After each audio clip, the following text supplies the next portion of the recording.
Well, hello everyone. My name is Elliot Gu, and I'm the founder and editor of Smart Bonds. And let me start this video by wishing you all a very Merry Christmas, Happy Holidays, and a happy and prosperous New Year.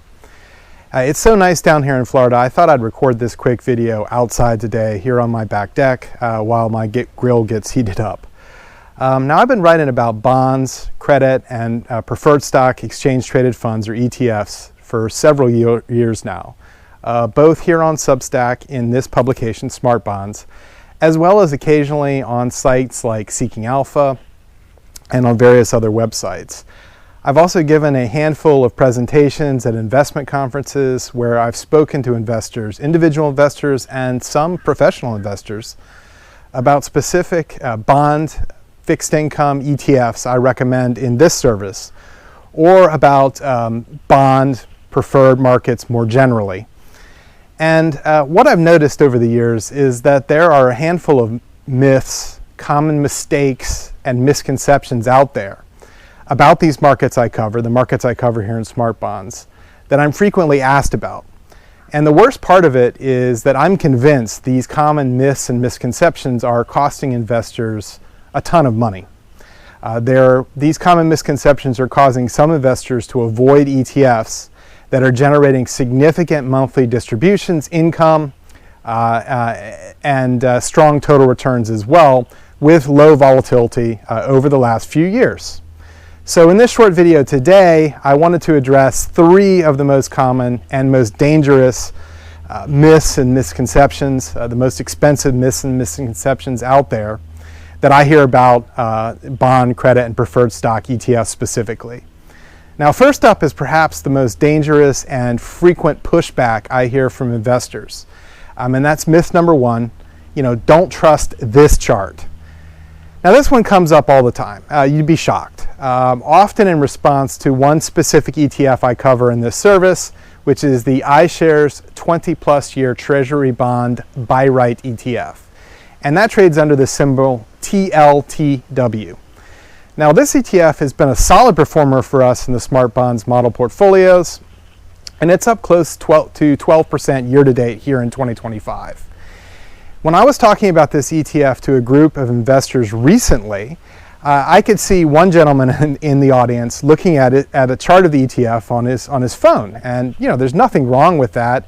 I do that all the time when someone tells me about a stock or an ETF I'm not familiar with. It's quick way to get a read on how the stock's been performing, the main trends underway, right? However, then he looked at me like I was crazy, and he raised his hand and asked me why I was claiming this ETF was performing so well this year when it was actually down sharply over the past year and year to date. And again, this is something I've been asked countless times about several ETFs in the model portfolios. And here's what he was looking at, just so you can get an idea. So this is simply a line chart of that TLTW ETF over the past 2 years. And this one is from stockcharts.com, but you can probably find a similar chart through your broker's website or a number of other places. In fact, here's a year-to-date chart that I pulled up on Yahoo Finance, which is another very popular financial website out there. And this Yahoo Finance one actually shows TLTW down 2.94% year to date. As I said, it's actually up 12% in 2025. Okay, simply put, these charts look terrible. TLTW looks to be trading just off multi-year lows, actually all-time lows, set last summer, in the summer of 2025. So I certainly can't blame someone for asking me why I'd recommend an ETF that just keeps consistently losing money. Here's the problem.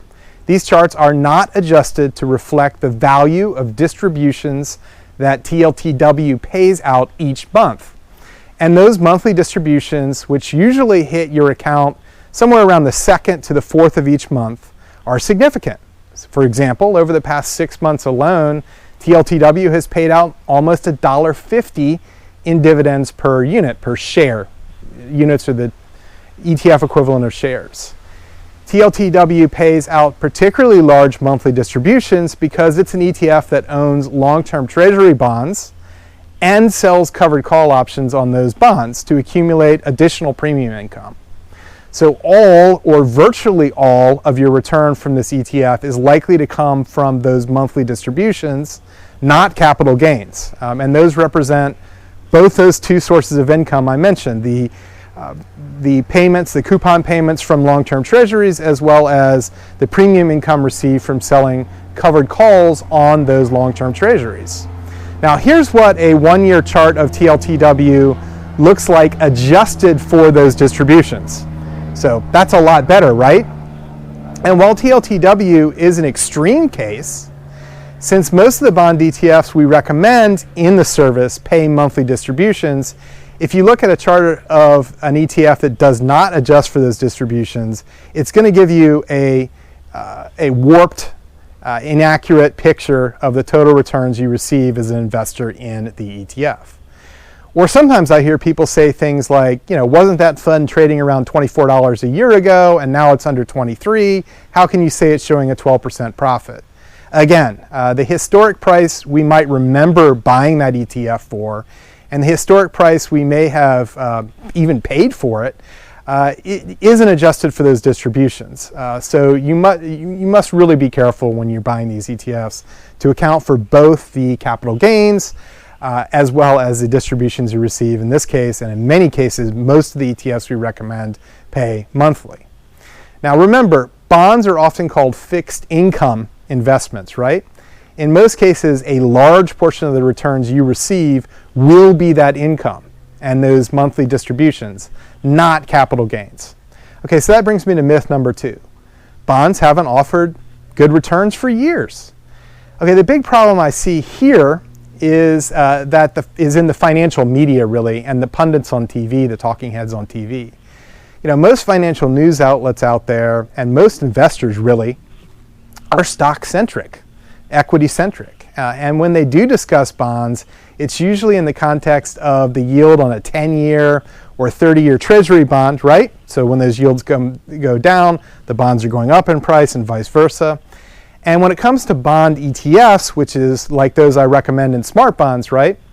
The one you hear about by far most frequently is the iShares 20+ year treasury bond ETF, which trades under the symbol TLT.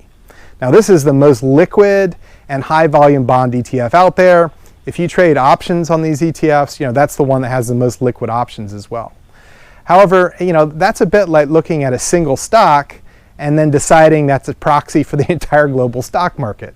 If you happen to pick a name like Disney, a stock that's down sharply over the last 5 years, your perception of stock market returns would be very different than if you picked, for example, NVIDIA. Assuming that all niches of the bond market follow long-term treasuries is really just as asinine as that.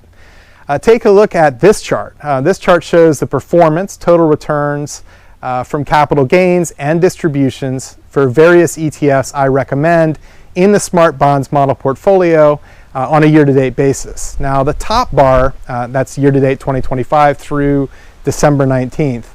The top bar you have there in red shows the performance of that iShares 20+ year Treasury ETF I just mentioned, the TLT one everyone talks about. And that's the one that gets all the attention in the mainstream media. Now TLT is only up about 4.7% this year, and it offers a yield right around 4.3 to 4.4% right now. However, our US high yield bond ETF that we recommend in Smart Bonds is up 8.7% this year. And yields almost 6.5%. A preferred stock ETF we recommend is up 10.5% year to date and yields about 5.9% right now. Our favorite emerging market high yield bond ETF, which is an unusual niche, if you will, which trades right here in the US though, yields well over 7% and has produced a total return of 13.5% in 2025. Actually, I think there's a huge opportunity in 2026 in some of these international bond and particularly the emerging market bond ETFs. There are a number of them out there and not all of them are good, so you must be selective. But some of the names we recommend, I think, have a lot of upside in 2026. However, just look at that emerging markets local currency bond ETF on my chart there, which is up 18.1% year to date. And that's more than the S&P 500. And it offers a yield of about 6.4%. Not bad at all. far lower volatility than the US stock market or global stock market this year. Now you have to be selective and pick your spots just like in the stock market. So let's move on to myth number 3. It goes something like this. And this is kind of a concept, if you will. People say things like, I thought bonds would rally and treasury yields would fall when the Fed started cutting interest rates back in 2024. But they didn't, so I sold. So a lot of people thought this way. A lot of people back in September 2024 were saying to me, the Fed just cut interest rates by 50 basis points to start this cycle. This is a great time to buy bonds, right? Wrong. Sometimes this third myth also involves political arguments. One I hear a lot is, Fed Chair Jerome Powell and President Donald Trump, hate each other, for lack of a better term. So the Fed is reluctant to cut rates, and bonds can't perform well unless the Fed cuts much more aggressively. And that may be true. I'm sure that President Trump and Fed Chair Powell don't particularly like each other, don't agree with the way the president doesn't agree with the way Powell is running the Fed, not cutting rates more aggressively. But admittedly, there's some overlap with my second myth that I talked about a minute ago. But let's break this down. First, the Fed most directly controls short-term interest rates, in particular the Fed funds rate, which is the interest rate that banks pay to borrow or lend reserves they hold at the central bank. But by extension, they also control some other widely followed short-term interest rate benchmarks, the most important, in my view, being the Secured Overnight Financing Rate, or SOFR rate.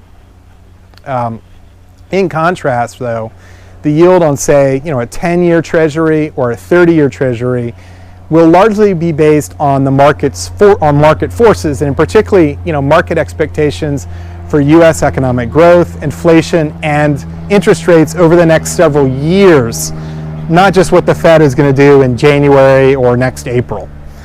So the Fed, unless it's buying long-term bonds under quantitative easing, which it's not right now, has far more limited control over longer-term rates.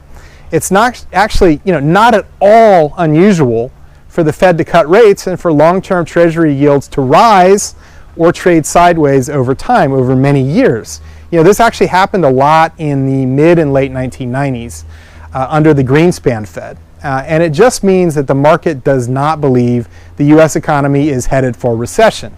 In fact, when the Fed does cut and long-term yields dive, which is what a lot of people expected back in September 2024, that's when you should be very worried. That's what happened in 2001 and 2007, 2008, and those were, of course, recession cycles, which were really bad news for the stock market and bad news for a lot of corners of the bond market as well. However, during a soft landing cycle like the late 90s and I believe this year, there are plenty of bonds that do perform well even when long-term Treasury yields rise. Examples include high yield bonds, certain classes of preferred stocks, and even just intermediate term rather than long-term U.S. Treasury and U.S. investment grade corporate bond funds. That's why in late 2024, when the Fed cut 50 basis points and everyone was all bulled up on the long-term Treasuries, we actually opted to recommend intermediate-term Treasuries and corporates in smart bonds, not long-term Treasury bonds. And our favorite intermediate-term corporate bond ETF is up 9.2% this year, while the intermediate-term government bond ETF is up a healthy 7.3% this year. These are government bonds, both handily outperforming long-term Treasuries, which, as I said, are up sort of 4.5 to 5% year to date, depending on exactly which ETF you're watching. The TLT, as I said, is up, I think, 4.5%, 4.7%. The problem is that when the Fed cuts, it doesn't automatically mean you should buy bonds. In contrast, when the Fed sounds hawkish or there are dissents on interest rate decisions, as they were at the meeting earlier this month, that doesn't mean you should sell bonds either. It's just more complex than that. And the media's efforts to create these Fed and politics-driven narratives may be great at attracting viewers and eyeballs, may sound really simple, but they're actually costing individual investors like you and me some serious cash. So that's it. Just 3 common myths I hear and why they're so expensive. If you'd like to see exactly what I'm recommending in the Smart Bonds model portfolios, I am opening up 60-day free trials to the paid tier of the service. These are free trials, not risk-free trials. These are only open for a strictly limited time this month. That means that you'll get to try the service for the next 2 months without being billed. If you decide Smart Bonds isn't for you for any reason whatsoever, then just cancel in the first 60 days and you will not be billed at all. After that, we offer prorated refunds of your unused subscription term. I don't know if or when I'm going to offer 60-day free trials like this again, so I urge you to click the button I'll leave below the video to start your free trial before this offer expires and it's too late. Also note that we've only recommend exchange-traded funds traded here in the United States that you can easily buy through your normal broker that you use for any stocks. These are all exchange-traded funds tracking bonds, preferred stocks, and or credit markets. We don't recommend any individual bonds in this service, so the advice is actionable for almost everyone. I'll be releasing my detailed quarterly update for the portfolios and my detailed look ahead for 2026 before the end of this month, before the end of 2025, as it were. Thanks again very much for listening to me today. I hope you found this useful, and I want to wish you all again a very Merry Christmas and a happy and prosperous New Year. Thanks again for listening.